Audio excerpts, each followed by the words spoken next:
এই ভবানীপুৰ সৰভোগ সমষ্টিৰ অন্তৰ্গত যি ৫টা মণ্ডল, বিশেষকৈ ভবানীপুৰ মণ্ডল, হাউলি মণ্ডল, বৰনগৰ মণ্ডল, বৰধনা মণ্ডল আৰু শেহতীয়াকৈ আজি বৰপেটা মণ্ডলত এই ৫টা মণ্ডলৰ সংযুক্ত মৰ্চাৰ আমি সভা অনুষ্ঠিত কৰিছোঁ।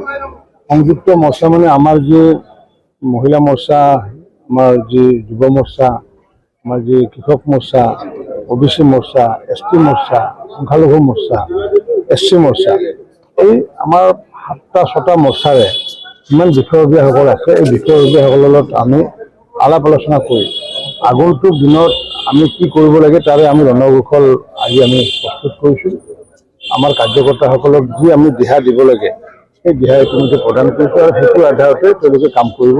সেইটোৰে আজি ৫টা মণ্ডলত গোটেই দিনটো আজি আমি সভা আয়োজন কৰিছোঁ আৰু এই সভাত আমাৰ যিসমূহ নেতৃবৃন্দৰ লগতে সমূহ মৰ্চাৰ বিষয়ববীয়া, মণ্ডলৰ বিষয়ববীয়াসকল উপস্থিত আছিলে। জিলা সভাপতি মহেন্দ্ৰ দাসৰ লগতে ৰাজ্যিক কাৰ্যনিৰ্বাহক সদস্যা সবিতা দেৱনাথ, ৰাজ্যিক কাৰ্যনিৰ্বাহক সদস্য বিশ্বজিৎ দাসকে আদি কৰি আমাৰ সমষ্টিৰ ইনচাৰ্জ দুলাল দাসকে আদি কৰি সকলো মণ্ডল সভাপতিসকলে উপস্থিত আছে।